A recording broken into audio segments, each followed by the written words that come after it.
Hello students, आज start करते हैं अपना नया chapter number 5 that is market. Market में अपन ये सारे टॉपिक्स जो है देखने वाले हैं। मीनिंग ऑफ मार्केट हो गया, perfect competition and in perfect competition, इनकी कैरेक्टरिस्टिक्स क्या क्या है, इसमें कैसे प्राइस डिटरमाइन किया जाता है, इसमें प्रॉफिट एंड लॉस कैसे निकाला जाता है किसी भी फर्म या फिर कंपनी का, ये सारी चीज़ें जो है अपन डिस्कस करने वाले हैं। तो सबसे पहले स्टार्ट करते हैं अपन मीनिंग ऑफ मार्केट के साथ।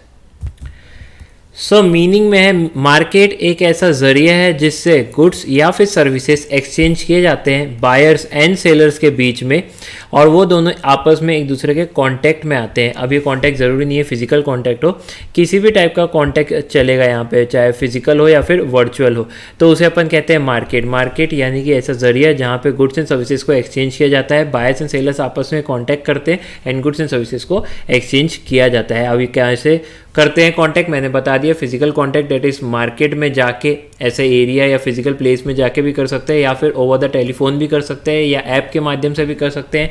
अभी तो आप देख रहे हो कि गुड्स एंड सर्विसेज का एक्सचेंज किया जाता है with the help of the applications like Amazon हो गया, फ्लिपकार्ट हो गया, स्नैपडील हो गया।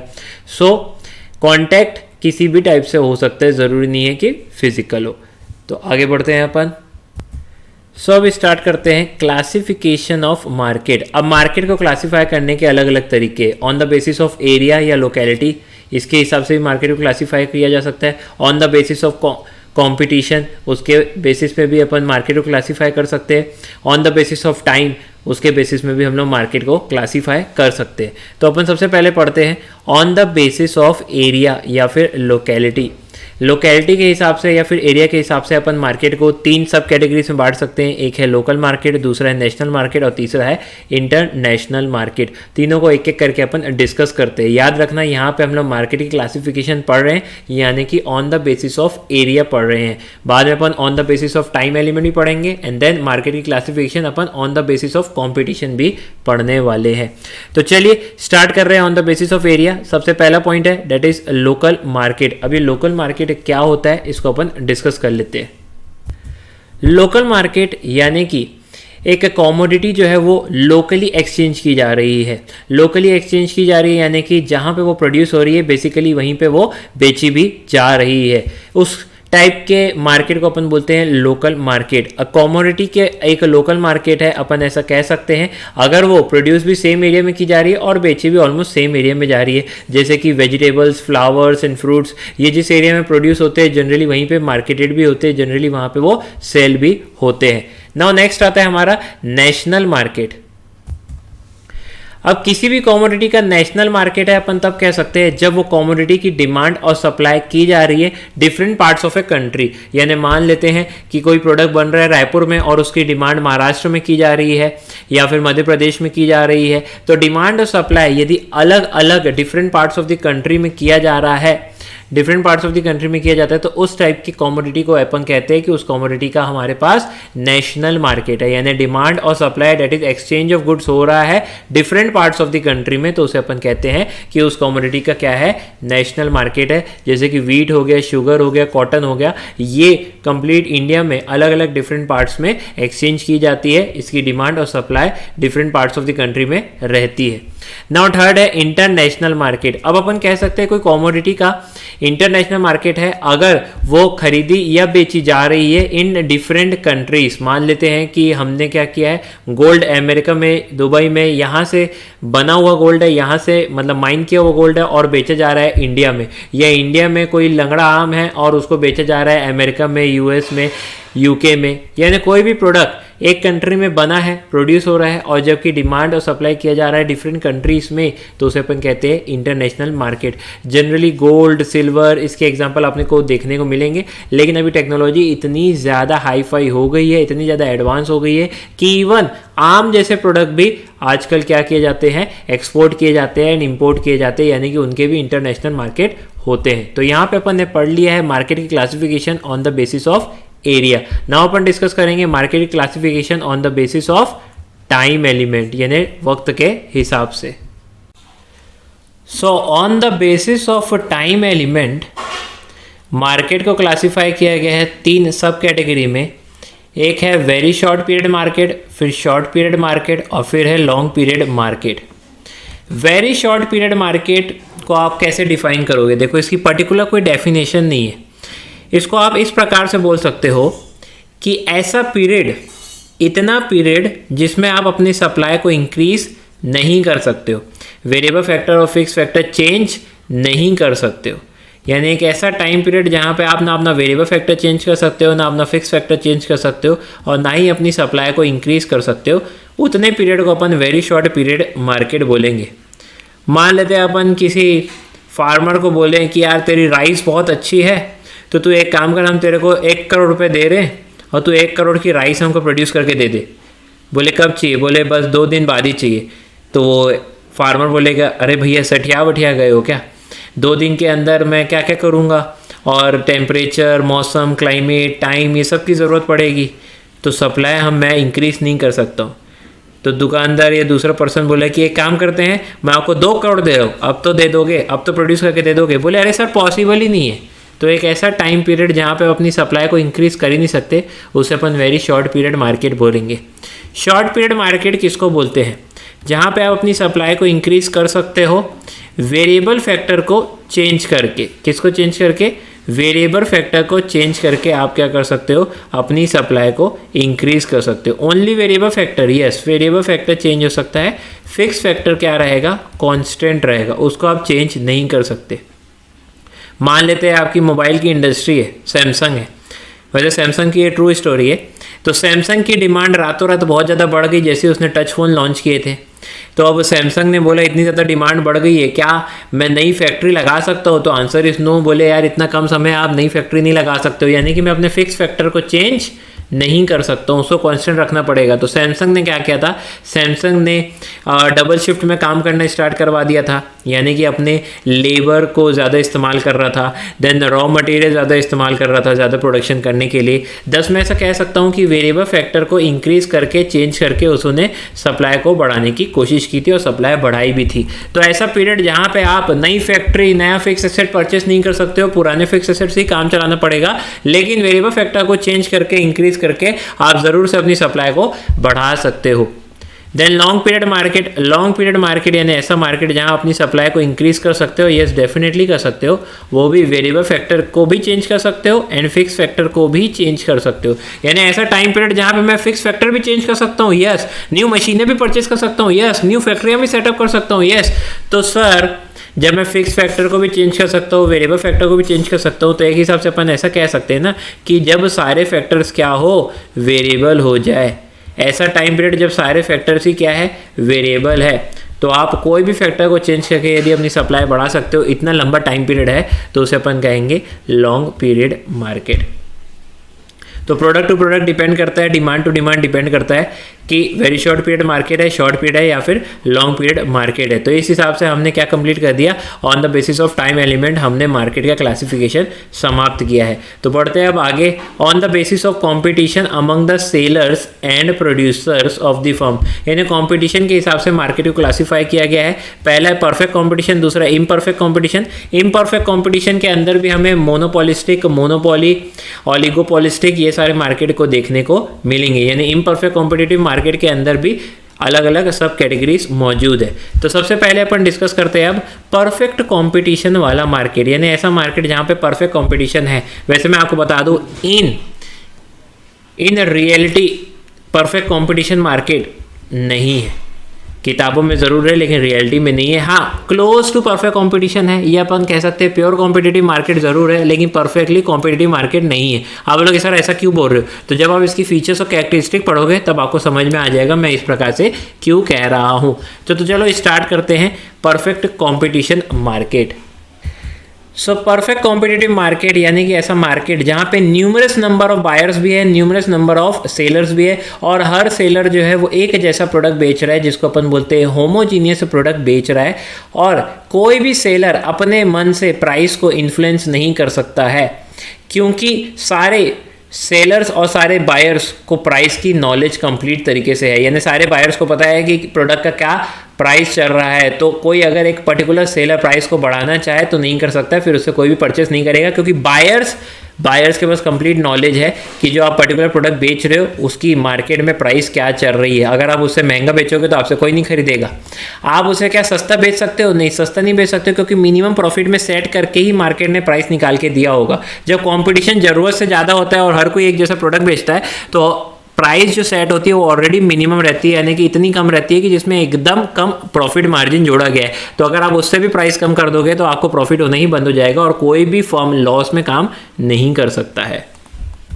एल्फ्रेड मार्शन ने भी एक ऐसी डेफिनेशन दी है सिमिलर सी कि परफेक्ट मार्केट वही मार्केट है जहां पे ऑलमोस्ट सेम प्राइस पे किया जा रहा है सेम थिंग के लिए in all the parts of the market, यानी चाहे किसी भी पार्ट्स ऑफ मार्केट से आप वो चीज़ परचेस करते हो आपको जो है प्राइस कॉमन मिलेगा।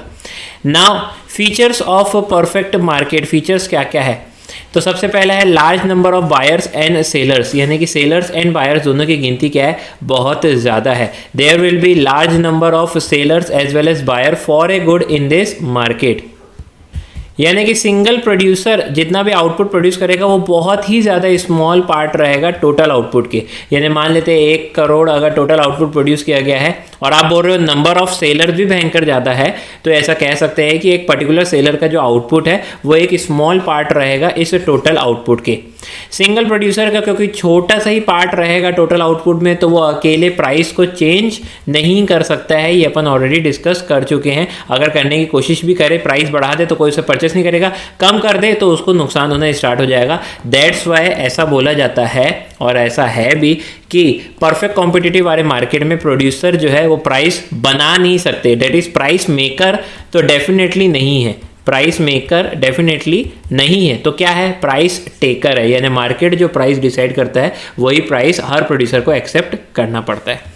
सेकेंड है होमोजीनियस कमोडिटी। होमोजीनियस कमोडिटी का मतलब है कि हर सेलर जो है वो सिमिलर बल्कि as it is same product बेच रहा है, यानी सिमिलर इन और एक्सपेक्ट ऐसा कह सकते हैं, यानी किसी का भी प्रोडक्ट दूसरे प्रोडक्ट से बिल्कुल भी अलग नहीं है, डिफ्रेंशिएट नहीं कर सकते हो। 100 का 100% सेम प्रोडक्ट हर कोई सेल कर रहा है, यानी कंज्यूमर को सेम गुड मिलेगा चाहे वो किसी भी परचेजर से ले ले, यानी वो किसी भी दुकानदार से ले ले या प्रोड्यूसर से ले ले। दैट्स वाई ऐसा कह सकते हैं क्योंकि सारे प्रोड्यूसर्स एक ही टाइप का प्रोडक्ट बना रहे हैं और बेच रहे हैं, तो वहाँ पे एक ही प्राइस हो सकता है पूरे मार्केट में।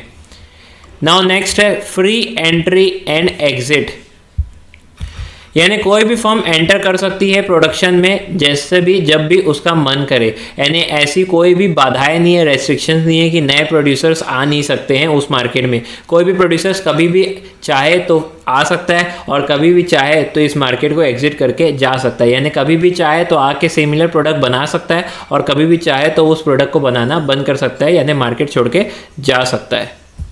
डेट इज़ यहाँ लिखा हुआ है जब चाहे उस मार्केट को उस प्रोडक्शन को छोड़ के जा सकता है। इस टाइप के मार्केट में, परफेक्ट कॉम्पिटिटिव मार्केट में किसी भी टाइप का रेस्ट्रिक्शंस नहीं रहता है। 10 मैं कह सकता हूँ इस टाइप के मार्केट में न्यू फर्म जब एंटर लेती है, जब कंडीशंस कैसी रहती है? फेवरेबल होती है, यानी कि प्राइसेस अच्छे चलते हैं मार्केट में, अच्छा खासा प्रॉफिट कमा सकते हो, तो न्यू फर्म्स एंट्री मारती है। और जब लगता है कि नहीं अब कोई खास प्रॉफिट मिल नहीं रहा है या फिर लॉसेस होते जा रहे हैं, तो धीरे धीरे फर्म जो है मार्केट छोड़ के भी जाते रहती है। तो ये इसका मतलब होता है free entry and free exit का। नाउ नेक्स्ट है mobility of factors of production. Factors of production generally land, labour and capital, इसकी मूवमेंट फ्री है, यानी कि इन लोग जब चाहे आ सकते हैं, जब चाहे एग्जिट भी कर सकते हैं। जैसे कि प्रोड्यूसर जब चाहे फ्री एंट्री और एग्जिट कर सकता है, वैसे ही फैक्टर्स ऑफ प्रोडक्शन भी फ्री एंट्री और एग्जिट कर सकते हैं। ये लोग जो ज़्यादा इनकम प्रोवाइड करेगा उसके पास चले जाते हैं। तो फैक्टर्स ऑफ प्रोडक्शन काफ़ी इजीली अवेलेबल भी है और प्लस काफ़ी इजीली मूव कर सकते हैं एक प्रोडक्शन से लेके दूसरे प्रोडक्शन वाले एरियाज में।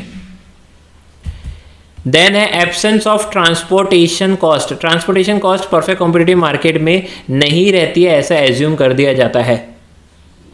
10 प्राइस ऑफ द प्रोडक्ट में ट्रांसपोर्टेशन कॉस्ट को ऐड नहीं करते हैं। मान लेते हैं कोई प्रोडक्शन एरिया के पास वाला एरिया है, ये ए एरिया है, तो यहाँ तो ट्रांसपोर्टेशन कॉस्ट कितना है, 0 है।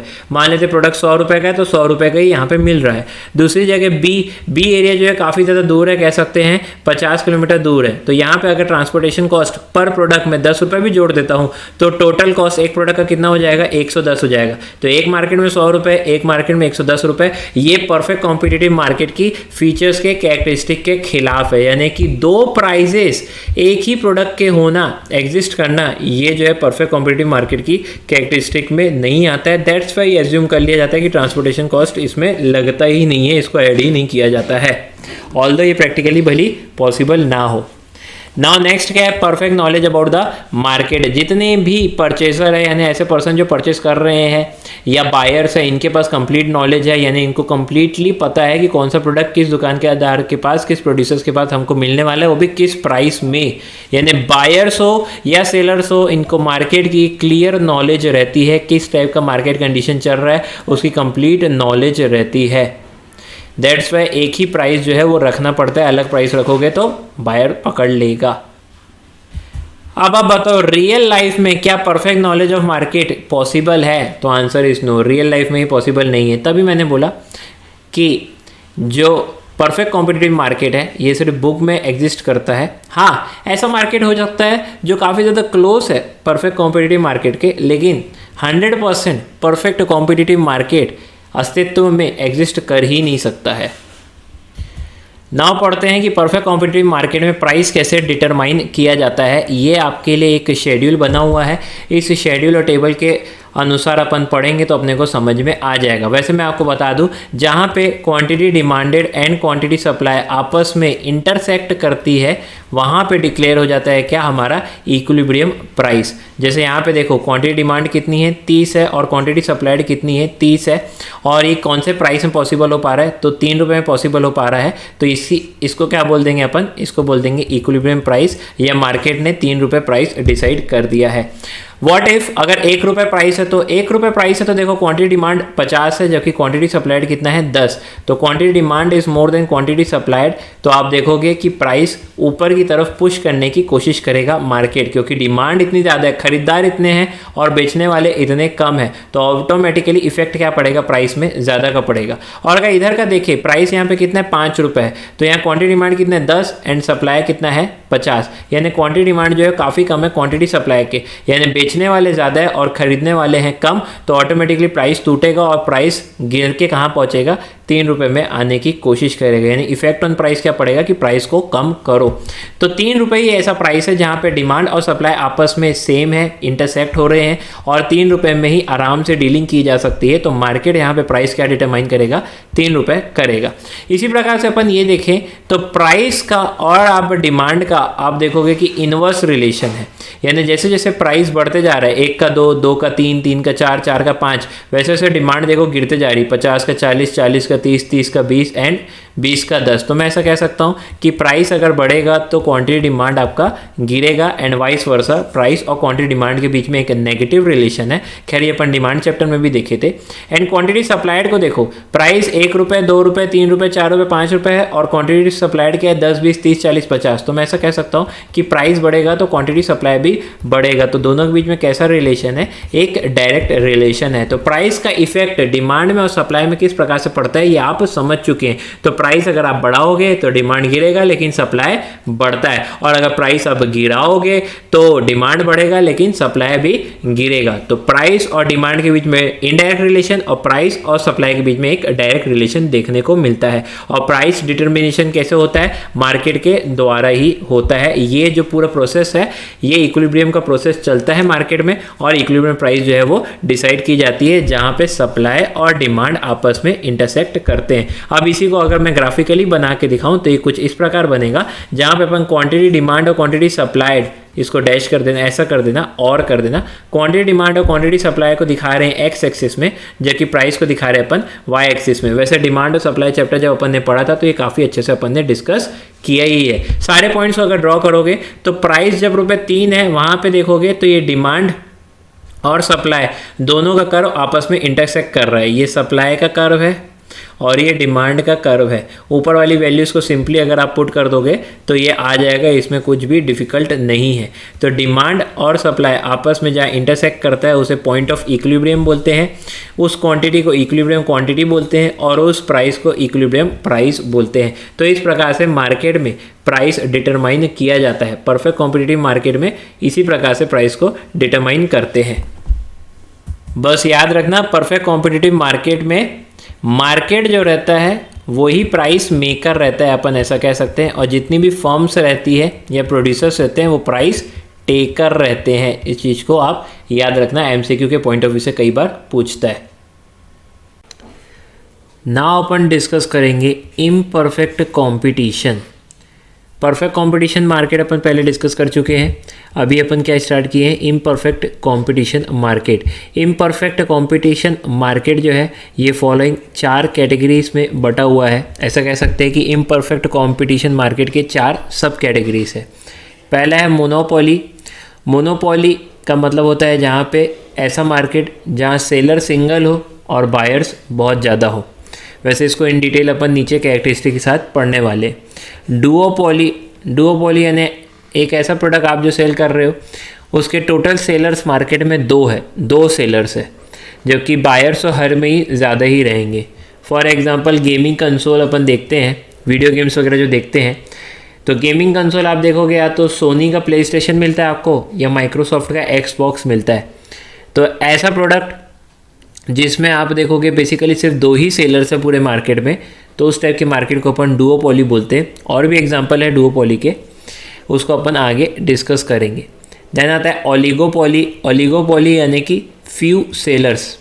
ओलिगो मतलब फ्यू एंड पॉली मतलब सेलर्स होता है। तो फ्यू सेलर्स जहाँ पे हो, बायर्स बहुत सारे होते हैं, तो उसे अपन कहते हैं ओलिगोपोली मार्केट। एंड फाइनली आता है मोनोपोलिस्टिक कंपटीशन। अब स्टूडेंट जो है कई बार मोनोपोली और मोनोपोलिस्टिक कंपटीशन में कंफ्यूज हो जाते हैं। तो मोनोपोली, मोनो मतलब सिंगल, पॉली मतलब seller, single seller, and monopolistic competition ये वर्ड जो है ये बना है मोनोपोली वर्ड से, ठीक है।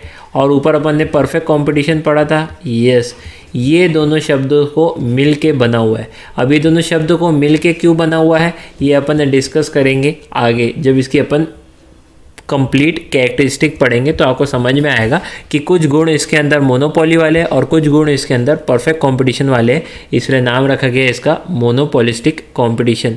इसमें कितने सेलर्स होते हैं, इसमें अच्छे खासे सेलर्स आपको मिल जाएंगे। बायर्स तो मैनी रहेंगे सभी में, इसमें अच्छे खासे सेलर्स आपको मिल जाएंगे। तो एक एक करके अब डिस्कस करते हैं, सबको डिटेल में पढ़ते हैं। ये आप लोग जो है लिख लो साइड में, जैसे मैंने लिखा हुआ है वैसे आप लोग भी लिख लो और अपन फिर एक एक करके सबको समझते हैं। तो ये शॉर्टकट्स के जो वर्ड्स मैंने लिखे हुए हैं, single seller, 2 seller, few sellers, considerable amount of sellers, ये आप लोग जो है एक बार लिख लेंगे। सो मोनोपोली मार्केट को अपन अब डिटेल में डिस्कस कर रहे हैं। मोनोपोली 2 वर्ड से डिराइव किया गया है और ये 2 वर्ड्स क्या है, पहला है मोनो, दूसरा है पॉली। मोनो का मतलब होता है सिंगल और पॉली का मतलब होता है सेलर, यानी एक ऐसा मार्केट जहाँ पे क्या है, सिंगल सेलर रहता है। यानी सिंगल सेलर का मतलब है एक ही सेलर रहेगा, या डेट इज ऐसा कह सकते हैं कि एक ही प्रोड्यूसर है, या ऐसा कह सकते हैं एक ही फर्म या एक ही कंपनी जो है वो पूरे मार्केट को, एंटायर मार्केट को प्रोडक्ट सेल कर रही है। अच्छा, ये लोग जो प्रोडक्ट बना रहे हैं उसके जैसा प्रोडक्ट मार्केट में अवेलेबल नहीं है, तो मैं ऐसा कह सकता हूँ कि प्रोडक्ट का कोई भी क्लोज सब्स्टिट्यूट मौजूद नहीं है। यानी कि जो प्रोडक्ट मोनोपोली मार्केट में ये सेलर बना रहे हैं उसके जैसा कोई प्रोडक्ट नहीं बना पा रहा है। प्लस सिंगल सेलर इसलिए है क्योंकि बहुत सारे रेस्ट्रिक्शंस लगे हुए हैं, अदर प्रोड्यूसर जो है इस मार्केट में एंटर नहीं कर सकते हैं। काफ़ी ज़्यादा रेस्ट्रिक्शंस हो सकते हैं, क्या पता ऐसा हो सकता है कि बहुत हैवी इन्वेस्टमेंट की रिक्वायरमेंट हो और बाकी प्रोड्यूसर इतनी हैवी इन्वेस्टमेंट नहीं कर पाए, या बहुत ही ज़्यादा हाई फाई टेक्नोलॉजी का इस्तेमाल किया जा रहा है जो दूसरे जो है क्रैक नहीं कर पा रहे या उस टेक्नोलॉजी को नहीं लेके आ पा रहे, कोई भी रीज़न हो सकता है। तो ऐसा कह सकते हैं अपन कि मोनोपोली वालों के पास कोई भी कॉम्पिटिशन नहीं रहता है, no competition in the market. अभी सिंगल सेलर है, ऐसा प्रोडक्ट बना रहे जो दूसरा कोई बना ही नहीं पाता है, दूसरे प्रोड्यूसर्स जो है इस मार्केट में एंटर कर भी नहीं सकते हैं, तो इनके पास कोई कंपटीशन नहीं रहता है। नाउ अपन डिस्कस करेंगे फीचर्स ऑफ मोनोपोली। मोनोपोली के फीचर सबसे पहला है सिंगल फर्म, एक ही सेलर रहता है, ओनली वन सेलर या एक प्रोड्यूसर या एक फर्म, जैसे कि अपन ने ऊपर डिस्कस किया। वैसे कैरेक्टरिस्टिक के ज़्यादातर पॉइंट अपन ऊपर डिस्कस कर ही चुके हैं। देन सेकेंड है नो क्लोज सब्सटीट्यूट। जो प्रोडक्ट मोनोपोली मार्केट में ये सेलर सिंगल सेलर बना रहे उसका कोई क्लोज सब्सटीट्यूट नहीं है, यानी कि उसके जैसा प्रोडक्ट कोई भी नहीं बना रहा है, उसके सिमिलर प्रोडक्ट भी कोई भी नहीं बना रहा है। नेक्स्ट है स्ट्रॉन्ग बैरियर्स टू एंटर, यानी कि कोई दूसरा पर्सन या दूसरे प्रोड्यूसर्स उस मार्केट में एंटर नहीं कर सकता है। हो सकता है इसलिए नहीं कर सकता हो क्योंकि ह्यूज इन्वेस्टमेंट की रिक्वायरमेंट हो सकता है हैवी टेक्नोलॉजी की इन्वायरमेंट हो, ये सारे रीज़न हो सकते हैं, लेकिन ये सारे रीज़न के कारण कोई दूसरा पर्सन एंटर नहीं कर सकता है। कई बार गवर्नमेंट भी रेस्ट्रिक्शन लगा देती है। जैसे इंडिया में आप देखोगे तो इंडिया में अगर रेलवे टिकट्स वाले जो भी काम है या रेलवे से रिलेटेड जो भी काम है वो कौन करता है, IRCTC करती है। ये गवर्नमेंटल बॉडीज है, यही का परफॉर्म करती है। कोई और पर्सन यानी अंबानी या टाटा जैसे लोग सोच रहे होंगे कि हम भी रेलवे लाइन बिछा देते हैं, रेलवे के काम हम भी स्टार्ट कर देते हैं, हम भी ये सर्विसेज प्रोवाइड कर सकते हैं पब्लिक को, तो गवर्नमेंट अलाउ नहीं करेगी क्योंकि गवर्नमेंट ने रेस्ट्रिक्शन लगा के रखा है। तो ऐसा कह सकता हूँ कि रेलवे से सर्विसेज से रिलेटेड जितने भी काम होते हैं उसमें गवर्नमेंट ने खुद की मोनोपोली करके रखी हुई है। ये एग्जांपल आप लोग भी लिख लेना। Firm and industry are the same. देखो firm and industry are the same इसलिए बोल रहे हैं क्योंकि सिर्फ एक ही फर्म है और पूरे मोनोपोली मार्केट में जितनी भी फर्म होंगी वो इंडस्ट्री बनाएगी, लेकिन सिर्फ एक ही फर्म है तो एक फर्म ही उधर उस मार्केट की इंडस्ट्री कहलाएगी। दैट्स वाई ऐसा कहते हैं कि मोनोपोली मार्केट में कोई डिफरेंस नहीं होता है फर्म और इंडस्ट्री के बीच में। मान लेते हैं कोई एक मार्केट है, उस मार्केट के अंदर 4 फर्म्स है, तो ये 4 फर्म्स मिलके क्या बनाते हैं, एक इंडस्ट्री बनाते हैं। बट यहाँ पे कितनी फर्म है, एक ही फर्म है, तो वही फर्म भी रहेगी और वही क्या रहेगी, इंडस्ट्री भी रहेगी। जैसे मैं आपको डेयरी इंडस्ट्री की बात करता हूँ तो डेयरी इंडस्ट्री में आती है अमूल कंपनी प्लस वचन कंपनी प्लस मानते हैं दिनचा कंपनी आती है प्लस आती है मदर डेयरी। ये 4 कंपनी बना के क्या बना रही है, ये एक इंडस्ट्री बना रही है और उसको क्या बोलेंगे अपन, डेयरी इंडस्ट्री बना रही है। तो आपको समझ में आ गया कि submission of firms equal to industry. But यहाँ पे कितनी फर्म है, एक फर्म। और मार्केट में कोई फर्म है क्या, नहीं। मार्केट की सारी फर्म को जोड़ दो, सर एक ही है ना, तो ठीक है ना, तो फिर यही फर्म क्या बना रही है, एक पर्टिकुलर इंडस्ट्री बनाती है। दैट्स वाई अपन ऐसा कहते हैं कि फर्म और इंडस्ट्री में कोई भी अंतर नहीं है मोनोपोली मार्केट के अंदर। दूसरे मार्केट की बात नहीं कर रहा हूँ, सिर्फ मोनोपोली मार्केट के अंदर की बात कर रहा हूँ। नाउ नेक्स्ट है प्राइस मेकर। ये प्राइस मेकर क्या होता है, देखो मोनोपोली मार्केट में सिर्फ एक सिंगल सेलर है, यस, तो वो खुद के प्रोडक्ट की प्राइस को डिसाइड करता है। वो उस प्रोडक्ट के प्राइस को डिसाइड कर सकता है, वो चाहे जितने प्राइस में उसको बेच सकता है क्योंकि उसको पता है कि उसके जैसा प्रोडक्ट और कोई नहीं बनाता है। तो वो क्या रहता है, प्राइस मेकर रहता है। सर परफेक्ट कंपटीशन में क्या पढ़े थे, याद है क्या, परफेक्ट कंपटीशन में ये पढ़े थे कि मैनी सेलर्स, बहुत सारे सेलर्स थे और प्रोडक्ट भी कैसे बेच रहे थे, होमोजीनियस प्रोडक्ट बेच रहे थे, यानी कि एक जैसा प्रोडक्ट बेच रहे थे।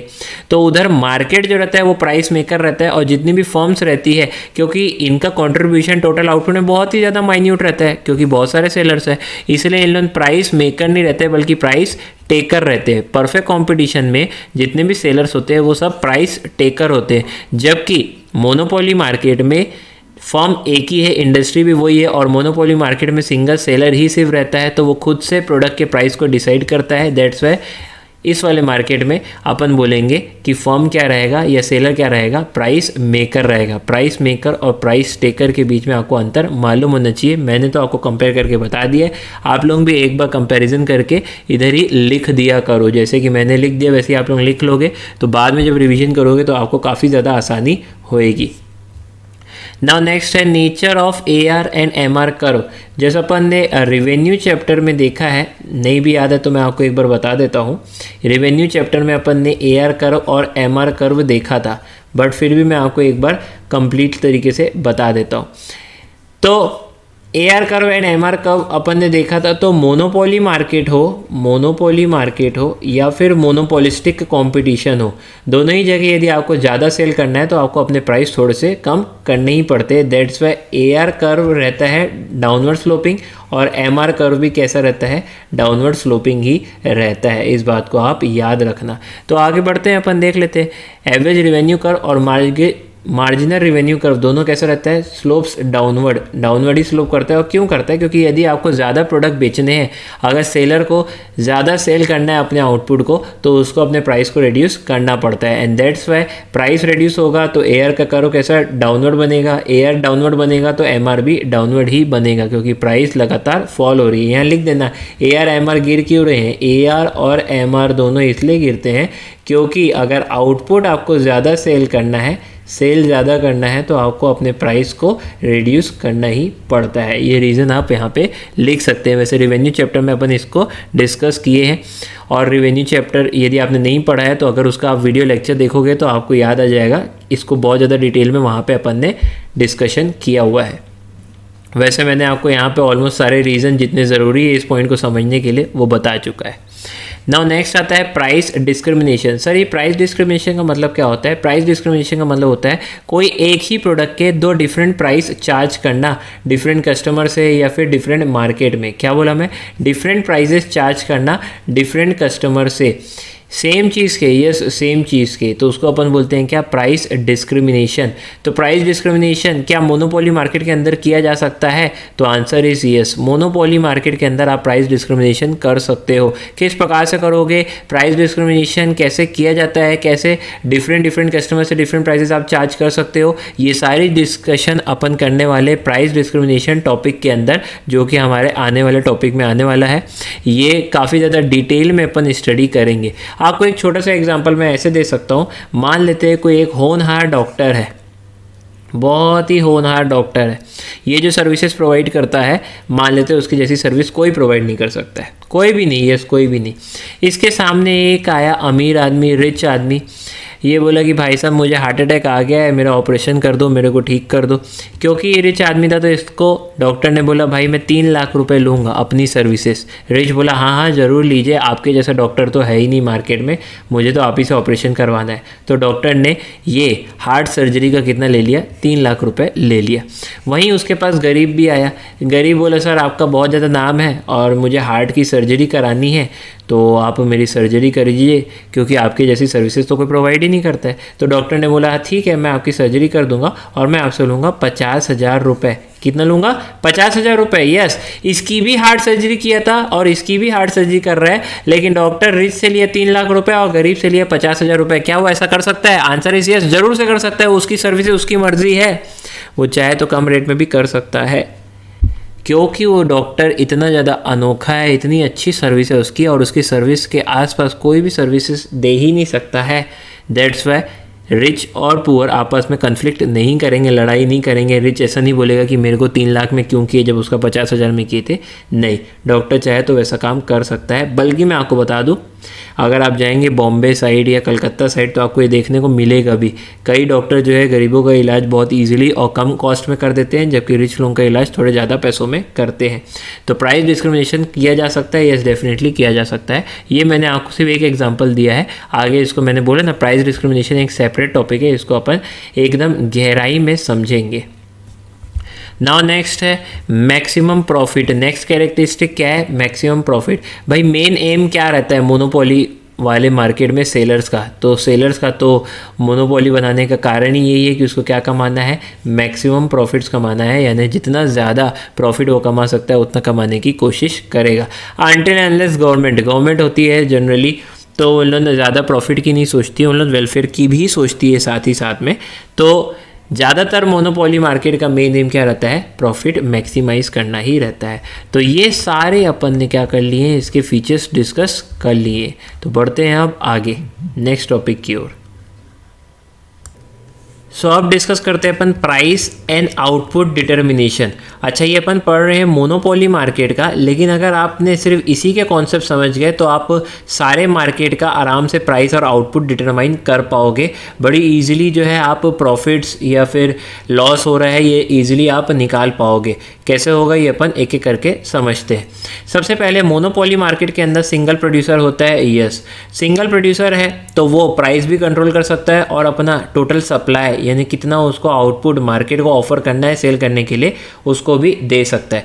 तो कंट्रोल वो प्राइस भी कर सकता है लेकिन सप्लाई भी कर सकता है, लेकिन दोनों साथ में नहीं कर सकता। या तो वो कंट्रोल करेगा एट अ टाइम प्राइस को, या तो वो कंट्रोल करेगा एट अ टाइम सप्लाई को। क्या मतलब सर? इसका मतलब ये है कि मान लेते हैं वो सोचा कि मैं प्राइस जो है अपनी इंक्रीज कर देता हूँ। प्राइस इंक्रीज करोगे तो ऑटोमेटिकली बहुत सारे कस्टमर जो है वो डीमोटिवेट हो जाएंगे और कम कस्टमर जो है आपके परचेस करने की कोशिश करेंगे प्रोडक्ट को, तो आपको सप्लाई उस समय क्या करना पड़ेगा, कम ही हो जाएगा ऑटोमेटिकली, क्योंकि अगर प्राइस ज़्यादा है तो सप्लाई कम होगा। तो यहाँ पे आपने प्राइस कंट्रोल किया लेकिन सप्लाई कंट्रोल नहीं कर पाए। और उल्टी तरफ अगर आपको सप्लाई अपनी बढ़ानी है तो सप्लाई आप बढ़ा सकते हैं, लेकिन उस शर्त में आपको प्राइसेस अपने रिड्यूस करने पड़ेंगे। तो यहाँ पे आप सप्लाई तो कंट्रोल कर पा रहे हो लेकिन प्राइस का गिरना आप कंट्रोल नहीं कर सकते हो। 10 में ऐसा कह सकता हूँ, या तो आप at a time price control करो या तो आप एट अ टाइम अपनी सप्लाई कंट्रोल करो, दोनों एक साथ नहीं कर सकते हैं किसी भी हालत में। नाउ मेन एम क्या रहता है? मेन एम रहता है मैक्सिमाइजेशन ऑफ प्रॉफिट। यही क्या रहता है, इसका सोल ऑब्जेक्टिव रहता है। जितने भी मोनोपोलिस्ट होते हैं, यानी मोनोपोली के अंदर जितने सेलर होते हैं उसको अपन मोनोपोलिस्ट कह रहे हैं, तो उनका मेन एम क्या रहता है, प्रॉफिट को मैक्सिमाइज करना रहता है। नाउ कैसे प्रॉफिट को निकाला जाता है, ये जो डायग्राम है ना, ये वाले डायग्राम की मैं बात कर रहा था। यदि ये डायग्राम आप समझ जाते हो मोनोपोली मार्केट का, तो मोनोपोलिस्टिक कंपटीशन वाला भी समझ जाओगे, डुओपोली वाले भी समझ जाओगे, और परफेक्ट कंपटीशन मार्केट में कैसे होता है वो भी समझ जाओगे। तो ये काफ़ी इंपॉर्टेंट डायग्राम है आपको समझने के लिए, क्योंकि इसके कॉन्सेप्ट सिर्फ एक चैप्टर से नहीं 2-3 चैप्टर से रिलेट करते हैं। तो सबसे पहले आप देखो AR और MR कर्व। सबसे पहले आप सिर्फ उतने को ही देखो। तो ये रहा आपका AR कर्व, मैंने हाईलाइट कर दिया, ये कर दिया मैंने MR कर्व। दोनों कैसा बना है, डाउनवर्ड स्लोपिंग बना है। तो यहाँ लिख देना, आप लिख दोगे तो ज़्यादा बेहतर होगा कि AR कर्व और MR कर्व दोनों कैसा बनेगा, डाउनवर्ड स्लोपिंग बनेगा। और वो क्यों बनेगा, वो इसलिए बनेगा क्योंकि आपको अपनी प्राइस डिक्रीज़ करनी पड़ेगी यदि आपको अपनी क्वांटिटी सप्लाई को इंक्रीज़ करना है, तो जो कि अपन ऑलरेडी डिस्कस कर चुके। नाउ नेक्स्ट आपको डिस्कस क्या करना पड़ेगा, AC और MC कर्व। जब अपन ने कॉस्ट चैप्टर पढ़ा था तो अपन ने ऑलरेडी डिस्कस कर लिया था कि जो AC और MC का कर्व होता है वो U शेप का रहता है, जैसे कि यहाँ इस चैप्टर में बना हुआ है, इस डायग्राम में बना हुआ है। तो मैं आपको हाईलाइट करके दिखाता हूँ। ये सबसे पहले मैं हाईलाइट किया, देखो ये क्या है, ये AC का कर्व है। और फिर अपन ने ये MC कर्व को भी हाईलाइट करके दिखाया, ये रहा आपका MC का कर्व। तो मैं ऐसा कह सकता हूँ कि AC कर्व और MC कर्व दोनों डाउनवर्ड स्लोपिंग बनता है। जो मैं बातें लिख रहा हूँ वैसे आप लोग भी लिख लो। ये 2 पॉइंट मैंने बड़े इंपॉर्टेंट लिखे हैं, बहुत ज़्यादा इंपॉर्टेंट है आपके लिए। ये तो आपको लिखने ही लिखने हैं। क्या लिखा है मैंने, AC कर्व और MC कर्व दोनों का शेप कैसा रहेगा, U शेप्ड रहेगा। क्यों? कारण हमने पढ़ा था कॉस्ट और प्रोडक्शन वाले चैप्टर में, कारण है लॉ ऑफ वेरिएबल प्रोपोर्शन। अभी जिसको याद नहीं लॉ ऑफ वेरिएबल प्रोपोर्शन, तो मैं एक बार के लिए बता देता हूँ। लॉ ऑफ वेरिएबल प्रोपोर्शन कहता है कि अगर शॉर्ट पीरियड में आपको अपनी सप्लाई इंक्रीज करनी है तो आप कैसे करोगे, आप जो है अपने वेरिएबल फैक्टर को चेंज करके करोगे। और जब अपने वेरिएबल फैक्टर को धीरे धीरे इंक्रीज करते हो तो आपकी सप्लाई जो है वो इंक्रीज होने लग जाएगी। लेकिन एक बात याद रखना, जब आप वेरिएबल फैक्टर को इंक्रीज करते हो सप्लाई को बढ़ाने के लिए, तो आपको पहले कॉस्ट गिरते हुए नजर आएगा और फिर धीरे धीरे एक आउटपुट के बाद आपको कॉस्ट बढ़ते हुए नजर आएगा। इसलिए AC कर्व और MC कर्व दोनों कैसे है, U शेप्ड है। U शेप्ड इसलिए क्योंकि स्टार्टिंग में वो गिरेगा और फिर वो बढ़ेगा, दैट्स वाई ये U शेप्ड के बन जाते हैं। ये कारण अपन ने प्रोडक्शन चैप्टर में और कॉस्ट वाले चैप्टर में बहुत अच्छे से पढ़े हुए हैं, मैंने आपको एक बार रिकैप करवा दिया। तीसरी बात जो मैंने लिखी है, ये भी अपन ने कॉस्ट चैप्टर में पढ़ लिया था कि MC कर्व AC कर्व को उसके मिनिमम पॉइंट से काटते हुए जाता है। क्या मतलब है, देखो मैं यहाँ पे दिखा रहा हूँ आपको। ये रहा आपका AC का कर्व, ये रहा AC का कर्व, और ये आपको MC का कर्व जाते हुए दिख रहा है। ये MC है, ये AC है। तो MC देखो AC को उसके मिनिमम पॉइंट में काटा है। AC का जो मिनिमम पॉइंट है वहाँ से MC उसको काटते हुए जाता है। आप बोलोगे सर इधर डायग्राम में तो थोड़ा मिनिमम लग नहीं रहा है AC को, क्योंकि हो सकता है ये जो डायग्राम बनाया है बुक में ये थोड़ा सा रॉन्ग बना है। एक्चुअल में कैसे होगा मैं आपको दिखाता हूँ। ये रहा आपका AC का कर्व, ठीक, और इसका मिनिमम पॉइंट क्या है मान लेते ये है। तो ये MC का कर्व ऐसा बनेगा, देखो ये बनेगा ऐसा, ये बनेगा क्या, MC का कर्व। तो MC AC को उसके मिनिमम पॉइंट से काटते हुए जाता है। ये भी due to law of variable proportion अपन ने पढ़ा हुआ है ऑलरेडी कॉस्ट वाले चैप्टर में। सो ये सब सर समझना पड़ेगा। यस, ये सारी चीज़ें आप समझोगे तब जाके आप जो है प्रॉफिट हो रहा है कंपनी को या लॉस हो रहा है तब निकाल पाओगे, अदरवाइज नहीं निकाल पाओगे। पहली बात, AR करो MR करो दोनों कैसा रहेगा, डाउनवर्ड स्लोपिंग रहेगा। क्यों? रीज़न मैंने लिख दिया है, क्योंकि प्राइस कम करोगे तो ही सप्लाई बढ़ा सकते हो। चलो ठीक है, AC कर्व MC कर्व दोनों यू शेप रहेगा, कारण law of variable proportion. MC curve AC को उसके मिनिमम से काटते हुए जाता है, कारण वही है लॉ ऑफ वेरिएबल प्रपोर्शन। ये सारी चीज़ें अपन ऑलरेडी डिस्कस किए हुए हैं, रिवेन्यू चैप्टर में अलग, कॉस्ट चैप्टर में अलग, प्रोडक्शन चैप्टर में अलग। लेकिन जब आप मार्केट पढ़ते हो तो तीनों का आपको नॉलेज होना चाहिए, तो ही आप ये चैप्टर को ठीक तरीके से समझ पाओगे। अभी ये खत्म नहीं हुआ है यहाँ पे, अभी मैं चौथा पॉइंट बताने जा रहा हूँ, अब आप उसको समझो। सो नेक्स्ट पॉइंट ये आता है कि हम आखिर सर कितना आउटपुट बनाएं जिससे हमें मैक्सिमम से मैक्सिमम प्रॉफिट हो। कितना आउटपुट बनाना चाहिए जिससे हमें मैक्सिमम प्रॉफिट हो, उसको अपन बोलते हैं इक्विलिब्रियम आउटपुट। अब ये इक्विलिब्रियम आउटपुट कैसे निकाला जाता है, तो देखो ऐसा पॉइंट या ऐसा नंबर ऑफ आउटपुट जहाँ पे MR इक्वल टू MC हो जाए, और उसके बाद यदि आप एक भी प्रोडक्ट बनाते हो तो आपका MC ज़्यादा हो MR से, उस नंबर ऑफ आउटपुट को अपन क्या बोलते हैं, इक्विलिब्रियम आउटपुट कहते हैं। MR क्या होता है पहले ये बताओ, मार्जिनल रिवेन्यू, यानी एक एक्स्ट्रा आउटपुट को बेचने से आपको एक्स्ट्रा कितने पैसे मिलने वाले हैं। मान लेते हैं आपको एक एक्स्ट्रा आउटपुट बेचने से 100 रुपये एक्स्ट्रा मिलने वाले। मार्जिनल कॉस्ट क्या होता है, एक एक्स्ट्रा आउटपुट बनाने के पीछे आपका कॉस्ट कितना लगने वाला है, मान लेते हैं 100 रुपये ही लगने वाला है। बस जहाँ पे आपका माइनर रेवेन्यू और माइनर कॉस्ट आपस में इक्वल हो जाए, मतलब समझ लेना इतने ही आउटपुट हमें बनाने चाहिए, इससे ज़्यादा नहीं बनाने चाहिए। सर अगर इससे ज़्यादा हम बना दिए तो क्या होगा, तो देख लेते हैं क्या होगा। मार्जिनल कॉस्ट आपका मान लेते हैं 100 रुपये ही है, या 110 हो जाएगा। चलो 110 ले लेता हूँ मैं फ़िलहाल के लिए, 100 या 110 जितना भी आप ले सकते हो। और माइनर रेवेन्यू मान लेते 90 हो गए। मतलब एक एक्स्ट्रा आउटपुट बनाने के पीछे मैं खर्चा 100 रुपये कर रहा हूँ और कमा सिर्फ 90 रुपये रहा हूँ, यानी 10 रुपये तो मेरे को लॉस हो गया। तो अभी लॉस होना स्टार्ट हो गया तो ये मैक्सिमम प्रॉफिट थोड़ी होगा, बिल्कुल नहीं होगा। दैट्स वाई हमें इतना आउटपुट बनाना चाहिए जहाँ पर हमारा MR और MC इक्वल हो जाए। और उसके ठीक बाद देख लो MC ज़्यादा हो रहा है कि नहीं MR से, अगर हो रहा है मतलब ये वाली जो आउटपुट है, ये वाली आउटपुट आपकी इक्विलिब्रियम आउटपुट होगी। सर यहाँ पे ये कहाँ पे एक बार दिखा देते तो देख लो MR और MC कहाँ पे आपस में इंटरसेक्ट कर रहे हैं। मैं पेन भी चेंज कर देता हूँ आपको दिखाने के लिए। तो MR और MC ये वाले पॉइंट में इंटरसेक्ट कर रहे हैं, यानी ये ऐसा पॉइंट है जहाँ MR और MC इक्वल है, इंटरसेक्ट कर रहे हैं, मतलब ये दोनों क्या होंगे, इक्वल होंगे। तो ये पॉइंट E है, इक्विलिब्रियम पॉइंट जिसको मैं बोलता हूँ। और यहाँ पे क्या है, MR equal to MC। Sir इसके ठीक बात देखो क्या है, मान लेते इसके ठीक बात ये पकड़ लेते, नेक्स्ट आउटपुट इतना पकड़ लेते, ठीक है पकड़ लो। यहाँ पे MC ज़्यादा दिख रहा है आपको, देखो MC कितना है इधर, मान लेते ये है 25। MR देखो यहाँ पे कितना होगा, इसी लाइन पे MR देख रहा हूँ मैं, ये है मान लेते हैं 15, दिख ही रहा है कम है। तो देखो बनाओगे 25 में, बेचोगे 15 में, ऐसा करोगे क्या, नहीं सर बिल्कुल नहीं करेंगे। तो हो गया इक्विलिब्रियम, क्या हुआ, इक्विलिब्रियम आउटपुट हुआ ये E पॉइंट में। तो E पॉइंट में हमें क्या मिल गया, हमारा इक्विलिब्रियम आउटपुट मिल चुका है। उसके बाद अपने को बनाने की ज़रूरत नहीं है, तो इसी को मैं हाईलाइट कर देता हूँ। ये पॉइंट E क्या है, ये पॉइंट E ही हमारा क्या है, इक्विलिब्रियम है। तो इतने आउटपुट, कितने आउटपुट, OM आउटपुट, इतने नंबर ऑफ आउटपुट हमें बनाना चाहिए। X एक्सिस में आउटपुट है और Y एक्सिस में कॉस्ट, रेवेन्यू, प्राइस सब है। तो OM नंबर ऑफ आउटपुट मान लेते हैं सर ये कितना होगा, OM हम मान लेते हैं 10 क्वांटिटी होगा। तो 10 क्वांटिटी हमें बनाना चाहिए, इसके बाद अगर आप बनाते हो तो सिर्फ लॉस ही होगा। तो चलो ठीक है, अब हमें यह भी पता चल चुका है कि हमें कितना आउटपुट बनाना चाहिए जिससे हमें हो क्या, मैक्सिमम प्रॉफिट। ये OM नंबर ऑफ आउटपुट हमें बनाना चाहिए। इसके आगे सर क्या, अभी प्रॉफिट कहाँ निकाला है, नहीं निकाला है अभी प्रॉफिट। क्या करोगे अब आपको जो इक्विलिब्रियम आउटपुट मिला है उसमें देखो AR कितना है और AC कितना है। अगर AR AC से ज़्यादा है यानी आपको हो रहा है एबनॉर्मल प्रॉफिट, AR AC के इक्वल है तो आपको हो रहा है नॉर्मल प्रॉफिट, और AR AC से कम है तो आपको हो रहा है लॉस। AR यानी एवरेज रेवेन्यू किससे ज़्यादा है, AC से ज़्यादा है। AC में क्या आता है, एक्सप्लिसिट और इम्प्लिसिट कॉस्ट दोनों ही आता है। तो जो इम्प्लिसिट कॉस्ट आप वसूल पा रहे हो यानी नॉर्मल प्रॉफिट तो आपने वसूल ही लिया, प्लस आपकी एक्सप्लिसिट इम्प्लिसिट कॉस्ट दोनों ही मिला दो तो भी AR से कम ही आ रही है। 10 अपन ऐसा कह सकते हैं, सिर्फ नॉर्मल प्रॉफिट नहीं बल्कि एब नॉर्मल प्रॉफिट इंसान कमा रहा है।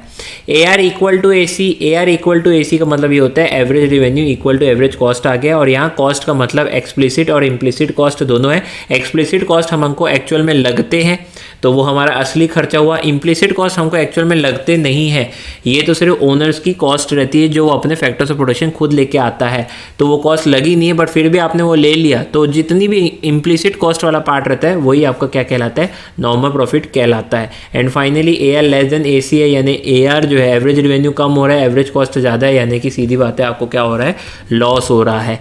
तो आओ यहाँ पे क्या देखना है सर, यहाँ पे देखना है कि जहाँ पे MR और MC इंटरसेक्ट किया है उतने आउटपुट में आपका AR और AC कितना है, ज़रा इस पे नज़र मारते हैं, ये मिटा के उस पे नज़र मारते हैं। 100 नज़र मारे, ये था E पॉइंट इक्विलिब्रियम, इतने नंबर ऑफ आउटपुट आपको बनाने चाहिए, OM नंबर ऑफ आउटपुट आपको बनाने चाहिए। अब ये OM वाली लाइन में आपको क्या ढूंढना है, AC और AR ढूंढना है। तो ये मिल गया AC, यस, यहाँ से एक ऐसी लाइन खींचो, यस खींच दिया, ये पॉइंट S आ गया हमारा। मान लेते ये कितना है, 20 रुपये है, मान लेते हैं ना, बस मान लो 20 रुपये। इसी लाइन में आपको देखना है AR कहाँ है, ये है पॉइंट Q में है, इधर से स्ट्रेट लाइन खींच दो, ये खींच दिया, ये पॉइंट P आ गया, और ये पॉइंट P मान लेते कितना है, ये मान लेते 25 रुपये, मान लो फिलहाल, ऊपर ही है उसके तो ज़्यादा ही होगा ना, तो ठीक है। 25 माइनस 20 इक्वल टू ₹5, इतने का आपको क्या हो रहा है, एब नॉर्मल प्रॉफिट हो रहा है। इसी चीज़ को शो किससे किया गया है, PS और ये R और ये Q, तो इन चारों चीज़ों से निकाला गया है। यहाँ लिखा हुआ है PQRS लिखा हुआ है, ये देखो PQRS, इससे आपका क्या आ गया, एबनॉर्मल प्रॉफिट आ गया। क्योंकि नंबर के टर्म्स में नहीं दिया था तो मैंने आपको नंबर्स के टर्म में समझा दिया, इसने अल्फ़ाबेट से समझाया है, नंबर के टर्म से समझोगे तो ज़्यादा आसानी से समझोगे। यानी इन दोनों का गैप जो है, P माइनस S का गैप जो है, वही आपका क्या है, एबनॉर्मल प्रॉफिट है। तो अब पूरी चीज़ को मैं समराइज़ करता हूँ, ये 5 पॉइंट आपको याद रखने हैं। पहला, AR और RMR कैसा रहने का, डाउनवर्ड स्लोपिंग बनता है मोनोपोली मार्केट या मोनोपोलिस्टिक कंपटीशन मार्केट दोनों के अंदर, क्योंकि अपन मोनोपोली पढ़ रहे हैं तो बस इतना ही याद रखो आप। फिर AC MC दोनों यू शेप्ड का बनता है, फिर MC करो AC को और उसके मिनिमम से काटते हुए जाता है, फिर जहाँ MR और MC इक्वल होंगे वही क्या बनेगा, हमारा इक्विलिब्रियम आउटपुट बनेगा। और अब इस इक्विलिब्रियम आउटपुट में तू अपना AR और AC को चेक कर ले, अगर AR मोर देन AC है तो एबनॉर्मल प्रॉफिट, जैसे कि इस एग्जांपल में है ही। अगर AR इक्वल टू AC है तो नॉर्मल प्रॉफिट, अगर AR AC से कम है तो लॉस हो जाएगा। तो क्योंकि मोनोपोली मार्केट में सिंगल सेलर होता है तो लॉस कभी करेगा ही नहीं, वो हमेशा एबनॉर्मल प्रॉफिट ही करता है। तो ये 5 पॉइंट यदि आपको याद हो जाएंगे, समझ में आ जाएंगे, तब आपसे मोनोपोली मार्केट के अंदर या मोनोपोलिस्टिक कंपटीशन मार्केट के अंदर भी कभी भी आप प्रॉफिट हो रहा है या लॉस हो रहा है निकाल सकते हो, कोई भी कन्फ्यूजन आपको नहीं होगा। ये 5 पॉइंट याद होने चाहिए, और ये 5 पॉइंट वही समझ सकता है जिसने कॉस्ट, प्रोडक्शन, रेवेन्यू तीनों ही पार्ट पढ़े हुए हैं, वही ठीक से इसको समझ पाएगा। तो ये मैंने लिख दिया, आप लोग भी इसी प्रकार से इसको लिख देना। 5 पॉइंट आपके लिए बहुत ज़्यादा IMP है। नेक्स्ट टॉपिक आता है हमारा मोनोपोलिस्टिक कंपटीशन मार्केट। अब मोनोपोलिस्टिक कंपटीशन मार्केट को सबसे पहले इंट्रोड्यूस किया था प्रोफेसर चैम्बरलिन ने, इसको आप याद रखेंगे MCQ के पर्पज़ के लिए। ये एक ऐसा मार्केट है जहाँ पे सेलर्स काफ़ी ज़्यादा है, मैनी सेलर्स है किसी एक प्रोडक्ट के, बट ये लोग जो प्रोडक्ट बना रहे हैं ये एक दूसरे से थोड़ा थोड़ा डिफरेंट बना रहे हैं, इसलिए अपन क्या बोलते हैं इसको, डिफरेंशिएटेड प्रोडक्ट बोलते हैं। इसको कैसे टर्म दिया गया है, इसका नाम दिया गया है डिफरेंशिएटेड प्रोडक्ट्स। तो ऐसे प्रोडक्ट बना रहे हैं जो सिमिलर है लेकिन हर एक्सपेक्ट में नहीं, कुछ ना कुछ डिफरेंट भी है। क्या मतलब है इसका मतलब मैं बता रहा हूँ आपको। मान लेते हैं पेप्सोडेंट वाला जो है वो टूथपेस्ट बना रहा है, यस, लेकिन पेप्सोडेंट वाले की टूथपेस्ट जो है वो कोलगेट वाले की टूथपेस्ट से अलग है, वो दंत क्रांति वाले से अलग है, वो बाकी जितने टूथपेस्ट बना रहे हैं बबुल वगैरह उनसे अलग है। बट क्या बना रहे हैं इन लोग, तो आप देखोगे दंत क्रांति वाला हो या कोलगेट वाला हो या फिर पेप्सोडेंट वाला हो, तीनों क्या बना रहे हैं, टूथपेस्ट ही बना रहे हैं। तो मैंने बोला ना कि इनके प्रोडक्ट में क्या देखने को मिलेगा, थोड़ा थोड़ा बात डिफरेंट देखने को मिलेगी। जैसे कि ये ब्रांड्स तो ऑब्वियसली डिफरेंट है ही, पैकेजिंग आपको देखने को अलग मिल जाएगी, टेस्ट अलग देखने को मिल जाएगा, लेकिन सब के सब क्या बना रहे हैं, टूथपेस्ट बना रहे हैं। यानी कंपटीशन तो है, बट देन ऑल्सो इन लोगों के जैसा प्रोडक्ट कोई दूसरी कंपनी नहीं बना पाएगी। ऑल्दो सिमिलर प्रोडक्ट बना सकती है उसके जैसा प्रोडक्ट बना सकती है, लेकिन हूबहू सेम टू सेम प्रोडक्ट नहीं बना सकती, इसलिए अपन इसको क्या बोलते हैं, डिफरेंशिएटेड प्रोडक्ट बोलते हैं। दैट्स वाई इसके कुछ फीचर्स जो है वो मोनोपोली से आए हैं, कुछ फीचर्स जो है वो परफेक्ट कंपटीशन से आए हैं, इसलिए इस मार्केट को आप मोनोपोलिस्टिक कंपटीशन भी कहते हैं। जैसे कि कॉस्मेटिक इंडस्ट्री हो गई, सोप इंडस्ट्री हो गई, टूथपेस्ट इंडस्ट्री हो गई, ये सारे के एग्जांपल तो मैंने आपको दे ही दिए। चलो अब पढ़ते हैं characteristic of monopolistic competition. Characteristic पढ़ लोगे तो काफ़ी हद तक आपको ज़्यादा समझ में आ जाएगा। सबसे पहला पॉइंट लिखा हुआ है ए कंसिडरेबल नंबर ऑफ प्रोड्यूसर्स। यहाँ पे कितने प्रोड्यूसर्स हैं, मैनी सेलर्स है, मैनी सेलर्स रहते हैं यहाँ पे, तो ये चीज़ अपन ने ऑलरेडी बता चुकी है। तो अगर बहुत सारे सेलर्स अवेलेबल है, जितने ज़्यादा सेलर्स अवेलेबल रहते हैं, इसका मतलब ये है कि मार्केट का कोई ठीक तरीके से पूरी तरह से कंट्रोल नहीं कर सकता है, यानी कि टोटल आउटपुट जो रहती है वो किसी एक पर्सन के हाथ में या एक प्रोड्यूसर के हाथ में नहीं रहती है। मैनी सेलर्स है तो टोटल आउटपुट में कंट्रोल जो है किसी भी एक फर्म का नहीं रहता है। कॉम्पिटिशन जो रहता है वो काफ़ी ज़्यादा हाई रहता है प्रोड्यूसर्स के बीच में। जैसे कि आप ये एडवर्टाइजमेंट में देखते भी होंगे, पेप्सोडेंट, कोलगेट, दंत क्रांति, इन लोगों में आपस में कॉम्पिटिशन काफ़ी ज़्यादा हाई है।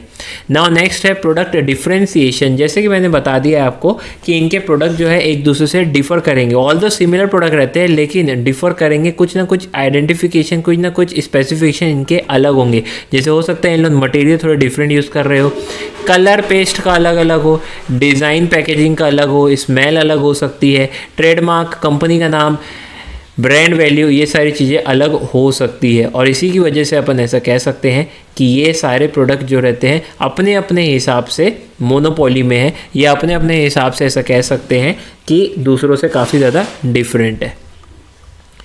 नाउ नेक्स्ट है एंट्री एंड एग्जिट। अभी देखो मोनोपोलिस्टिक कंपटीशन के अंदर कोई भी रेस्ट्रिक्शन नहीं रहती है, यानी फर्म्स चाहे तो काफ़ी इजीली एंटर कर सकती है प्रोडक्शन में और मार्केट को छोड़ भी सकती है। यूजुअली ऐसा देखा जाता है जब प्रॉफिट ज़्यादा मिलते हैं तो फर्म्स जो है न्यू एंटर करती है मार्केट में, और अगर फर्म्स को बहुत ज़्यादा नुकसान होता है, लॉसेस होता है, तो फर्म्स छोड़ के भी भाग जाती है इस मार्केट को।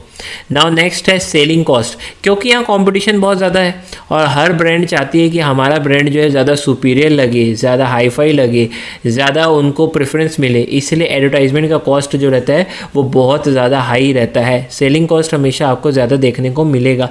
अभी सेलिंग कॉस्ट में आपका एडवर्टाइजमेंट हो सकता है न्यूज़पेपर में दे रहे हो, जर्नल में दे रहे हो, इलेक्ट्रॉनिक मीडिया में दे रहे हो, कहीं पे भी दे रहे हो, तो वहाँ पे आपका एक्सपेंडिचर ज़्यादा है क्योंकि आपको अपनी सेल को ज़्यादा से ज़्यादा प्रमोट करना है। तो ऐसा कह सकता हूँ कि एक्सपेंडिचर काफ़ी ज़्यादा हाई रहता है इस मार्केट के अंदर। और मोनोपोली मार्केट के अंदर क्या सोचते हो आप, मोनोपोली मार्केट के अंदर एडवर्टाइजमेंट ज़्यादा होगा या कम? तो आंसर इज़ वेरी लेस। क्यों वेरी लेस? वेरी लेस इसलिए होगा क्योंकि जो वो प्रोडक्ट बना रहा है उसके जैसा और उसके सिमिलर भी कोई प्रोडक्ट नहीं बना सकता है। तो सिंगल सेलर ही है, जिनको भी रिक्वायरमेंट होगी वो आके परचेस करेंगे ही करेंगे। एडवर्टाइजमेंट देने की कोई खास ज़रूरत नहीं है। हाँ, सिर्फ एडवर्टाइजमेंट इसलिए दी जाती है ताकि पब्लिक को अवेयरनेस आ जाए कि कौन सी कंपनी जो है वो पर्टिकुलर प्रोडक्ट को सेल कर रही है और कहाँ पर वो प्रोडक्ट अवेलेबल हो जाएंगे मार्केट में। बस इतना पता होना चाहिए, बाकी कुछ एडवर्टाइजमेंट करने की ज़रूरत नहीं है। नेक्स्ट कैरेक्टरिस्टिक है इम्परफेक्ट नॉलेज। अभी हमने पढ़ा था परफेक्ट कंपटीशन में बायर्स और सेलर्स दोनों के पास क्या रहता है, कंप्लीट नॉलेज रहती है, जो कि प्रैक्टिकली पॉसिबल भी नहीं है। लेकिन यहाँ पे मोनोपोलिस्टिक मार्केट के अंदर बायर्स के पास इम्परफेक्ट नॉलेज है, यानी कि उसको कमोडिटी के बारे में हर चीज़ नहीं पता है।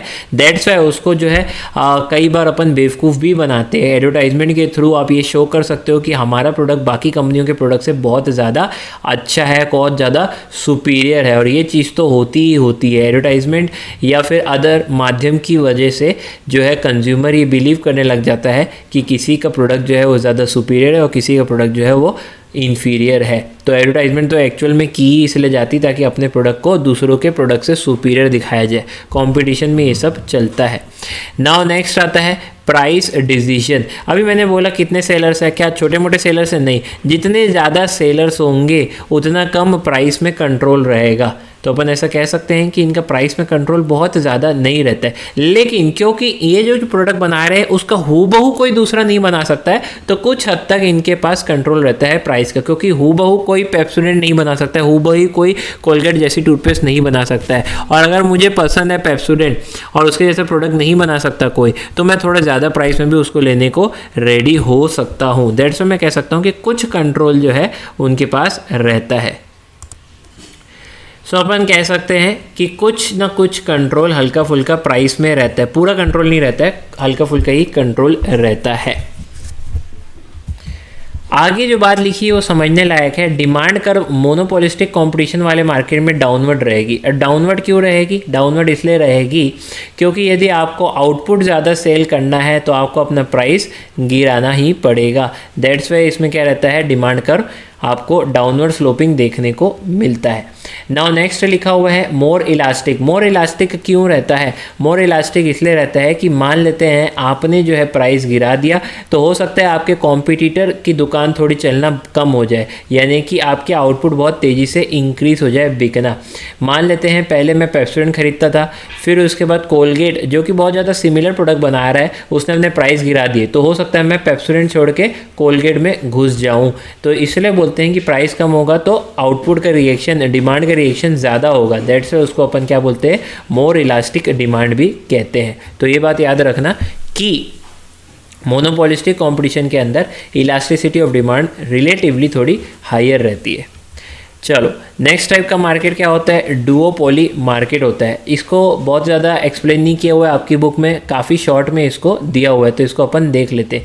एक ऐसी फर्म या ऐसा मार्केट जहाँ पे दो सेलर्स पर्टिकुलर है, सिर्फ दो सेलर्स या दो प्रोड्यूसर्स कह लो या सिर्फ दो ही कंपनियाँ ऐसा कह लो जो पूरे मार्केट में उस पर्टिकुलर प्रोडक्ट को बेच रही है, सिर्फ दो फर्म है, तो उसको अपन बोलते हैं डुओपोली मार्केट।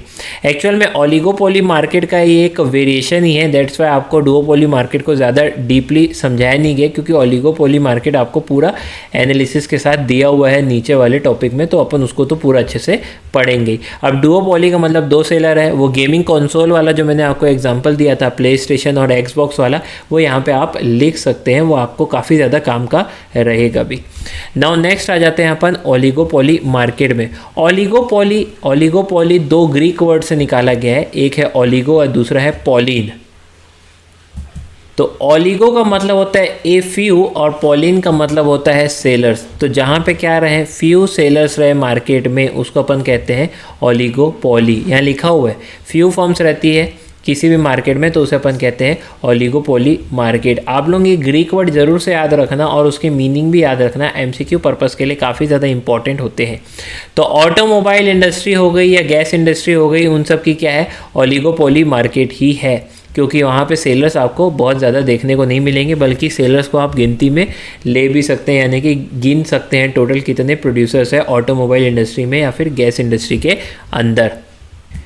प्रोडक्ट यहाँ पे कैसे बेचे जाते हैं, एक जैसे या डिफरेंट, तो दोनों ही हो सकता है, या तो होमोजीनियस प्रोडक्ट हो या फिर थोड़े से डिफरेंसेस देखने को मिल सकते हैं। यानी होमोजीनियस और डिफरेंशिएटेड प्रोडक्ट दोनों ही ओलिगोपोली मार्केट के अंदर देखने को मिल सकते हैं। क्योंकि बहुत कम प्रोड्यूसर्स है तो हर कोई का योगदान है टोटल आउटपुट में काफ़ी ज़्यादा रहता है। अपन ऐसा कह सकते हैं कि हर प्रोड्यूसर जो है वो एक लार्ज प्रपोर्शन जो है आउटपुट में प्रोवाइड करता है।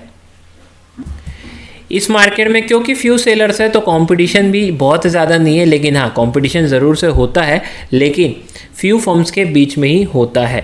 ज़्यादातर आपको ऑटोमोबाइल इंडस्ट्री या इलेक्ट्रिकल इंडस्ट्री या फिर सिगरेट की कंपनी, ये सारी जो है आपको ओलिगोपोली का एक ज़बरदस्त एग्जाम्पल है, तो इसको याद रख लेना।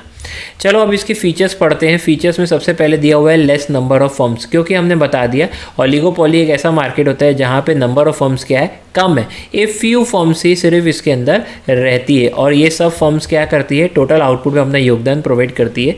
तो अपन ऐसा कह सकते हैं हर फर्म जो है अपने टोटल आउटपुट में एक अच्छा खासा योगदान प्रोवाइड करती है। नाउ सेकेंड है इंटरडिपेंडेंस। ये बात बड़ी यूनिक है ओलिगोपोली मार्केट में। क्या यूनिक है कि हर प्रोड्यूसर जो रहता है वो दूसरे प्रोड्यूसर्स की एक्टिविटीज़ पे नज़र रखता है, दूसरे क्या कर रहे हैं उसके ऊपर नज़र ज़रूर से रखता है, क्योंकि एक दूसरे के काम, एक दूसरे के एक्शन दूसरी कंपनियों का इफेक्ट बहुत ज़ोर से करते हैं। तो मैं ऐसा कह सकता हूँ कि ओलिगोपोली मार्केट के अंदर एक कंपनी का डिसीजन दूसरे कंपनी के डिसीजन को काफ़ी ज़्यादा इफेक्ट करता है, यानी कि अपन कह सकते हैं कि सारी फर्म्स ओलिगोपोली मार्केट के अंदर इंटरडिपेंडेंट रहती है। A change in the decision of a producer makes the other producer to change their own decision. Now third है सेलिंग कॉस्ट, क्योंकि कंपटीशन तो है ही और प्रोडक्ट हो सकता है होमोजेनियस हो या फिर डिफरेंसेस थोड़े बहुत हो प्रोडक्ट के अंदर। तो ऐसा कह सकते हैं कि कंपटीशन हाई है, जिसके कारण एडवर्टाइजमेंट कॉस्ट आपको देखने को मिलेगी। इनफैक्ट ऐसा कहा जाता है कि ओलिगोपोली मार्केट के अंदर हाईएस्ट एक्सपेंडिचर किया जाता है सेलिंग कॉस्ट के अंदर, क्योंकि हर फर्म सबसे पहले अपने प्रोडक्ट को सेल आउट करना चाहती है। नाउ नेक्स्ट आता है अनसर्टेनिटी। डिमांड कर्व निकालना ओलिगोपोली के अंदर एकदम इम्पॉसिबल सा टास्क है। ऐसा क्यों होता है? ऐसा इसलिए होता है क्योंकि ओलिगोपोली के अंदर मान लेते हैं आप अपना प्राइस बढ़ा दोगे, ठीक है, तो बाकी फर्म्स नहीं बढ़ाएंगी और आपका जो सेल है, आउटपुट है, वो अचानक से गिर जाएगा। यानी डिमांड आपकी एकदम से गिर जाती है, डिमांड एकदम से क्या होगी, गिर जाएगी, ठीक है। और मान लेते हैं आपने अगर प्राइस कम कर दिया तो बाकी फर्म खाली नहीं बैठेगी। मैंने बताया ना, इंटरडिपेंडेंट रहती है, आपके डिसीजन से दूसरों के डिसीजन चेंज होते हैं, तो वो क्या करेगी, वो तुरंत से अपने भी प्राइसेस कम करने लग जाएंगी। तो आपकी डिमांड जो इंक्रीज होनी थी बहुत ज़्यादा, वो ऐसी नहीं होगी, यानी थोड़ी बहुत ही चेंज होगी।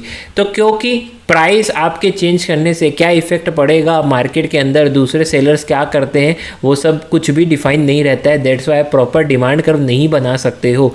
दैट्स वाई ऐसा कह जाते हैं कि डिमांड कर्व को बनाना बहुत ज़्यादा मुश्किल है या इम्पॉसिबल टास्क है ओलिगोपोली मार्केट के अंदर। ऑल्दो बहुत सारे इकोनॉमिस्ट ने ट्राई किया है और अपने अपने जो है उन्होंने डिमांड कर्व बना के भी गए हैं, लेकिन हर डिमांड कर्व में आपको यही देखने को मिलेगा कि ये श्योरिटी के साथ नहीं कह सकते हैं कि डिमांड कर्व कुछ इस प्रकार ही बनेगा। तो ओलिगोपोली के अंदर मैं ऐसा कह सकता हूँ कि डिमांड कर्व को निकालना इनडिटर्मिनेट रहेगा। नेक्स्ट है रिजिड प्राइस। ओलिगोपोली मार्केट के अंदर ज़्यादातर फर्म जो है वो प्राइस चेंज करने की कोशिश नहीं करती है, क्योंकि बताया ना मैं, डिमांड कर्व फिक्स नहीं रहता है, तो प्राइस चेंज करने का कुछ फ़ायदा खास मिलता नहीं है। तो इन लोग जो है रिजिड प्राइस फॉलो करते हैं।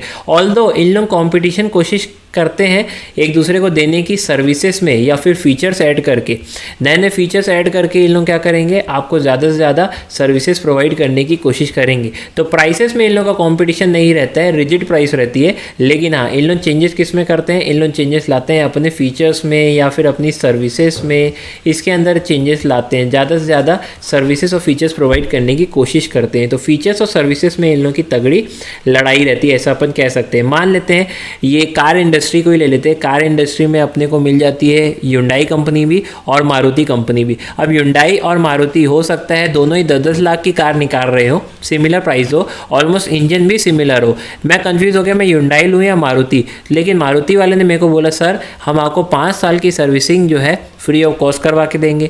या हो सकता है मेरे को ऐसा बोल दे कि सर अगले 5 साल तक आपको सर्विसिंग करवाने के लिए हमारे पास नहीं आना है, आपसे कॉल करना, हम आपकी कार आपके घर से लेके जाएंगे और सर्विसिंग करने के बाद आपके घर पे ही छोड़ के जाएंगे। तो हो सकता है कि मुझे लगे कि यार वाह क्या बात है, ये फीचर्स तो आप में एकदम नया है, तो मैं जो है कार आप ही की खरीदूंगा। ऑल्दो ह्युंडई भी सेम टाइप की कार बना रहा है, सेम इंजन सेम पावर के साथ, लेकिन ये यूनिक सी सर्विसेज उसके पास नहीं है।